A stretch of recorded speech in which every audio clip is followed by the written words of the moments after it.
এই জীবন তো অল্প দিনের জন্য, দুনিয়ার জীবন তো খুবই সামান্য সময়, আর দুনিয়ার আয়ু খুব অল্পই বাকি আছে। আমাদের প্রত্যেকের জীবনের আয়ু তো দুনিয়ার আয়ুর চেয়ে অনেক কম। আল্লাহই ভালো জানেন আমাদের কার কখন মৃত্যুর ডাক চলে আসবে। আল্লাহর কসম, আমরা এটাও জানি না যে যে অবস্থায় আছি সেখান থেকে নড়াচড়া করতে পারবো কিনা। তাহলে পাপ কাজ করে কি লাভ? পাপের ফলে দুনিয়াতেও নানা বালা মুসিবত নেমে আসে, আবার আখিরাতেও রয়েছে চরম শাস্তি।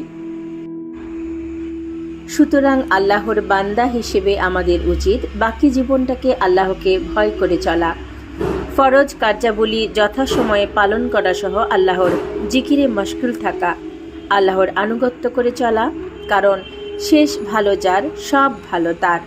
দয়াময় আল্লাহ বান্দার শেষ আমলটা গ্রহণ করবেন। সুতরাং আমাদের প্রত্যেকের আল্লাহর দিকে ফিরে আসা উচিত। এই জীবনের ব্যাপারে আমাদের সতর্ক হওয়া আবশ্যক। নিজেদের নফসের ব্যাপারে প্রত্যেকেই সতর্ক হই। এই জীবন আমাদের জন্য আমানত স্বরূপ এবং কাল কিয়ামতের মাঠে আমাদের বদ আমলের জন্য শাস্তি দেয়া হবে। এই শাস্তির ব্যাপারে কোরআনুল কারীমের অনেক আয়াত দ্বারা আল্লাহ পাক অসংখ্যবার সতর্ক করেছেন। আল্লাহর কসম, আমাদের কেউ যদি তার জন্ম থেকে মৃত্যু পর্যন্ত মহান আল্লাহর ইবাদতের জন্য কাটিয়ে দেয়, তবু সে আল্লাহর হক আদায় করতে পারবে না। কিন্তু আল্লাহ আমাদের অল্প ইবাদতেই সন্তুষ্ট হয়ে যান। আমাদের কেউ যদি আল্লাহর নাফরমানি করে দুনিয়ায় কাটাতে চায়, কবরের এক সেকেন্ডের আজাব দুনিয়ার সব নিয়ামতকে ভুলিয়ে দেবে। আল্লাহর কসম, জাহান্নামের মাঝে যদি একবার ডুবানো হয়, ওই একবারই দুনিয়ার সব নিয়ামতের কথা ভুলিয়ে দেবে। তাহলে জাহান্নামে প্রবেশ করাটা কতই না ভয়াবহ বলার অপেক্ষা রাখে না।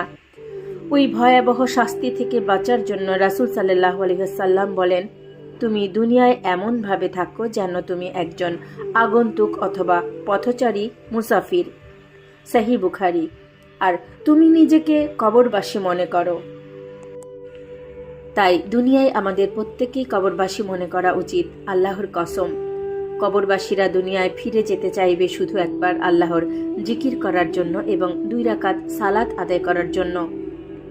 ওইরূপ বাক্য যাতে বলা না লাগে, তজ্জন্য আমরা প্রত্যেকে নিজেকে কবরবাসী ভাবতে শিখি। আর এটি রাসূল সাল্লাল্লাহু আলাইহি ওয়াসাল্লামের উপদেশ। এজন্য ইবনে উমর রাদিয়াল্লাহু আনহু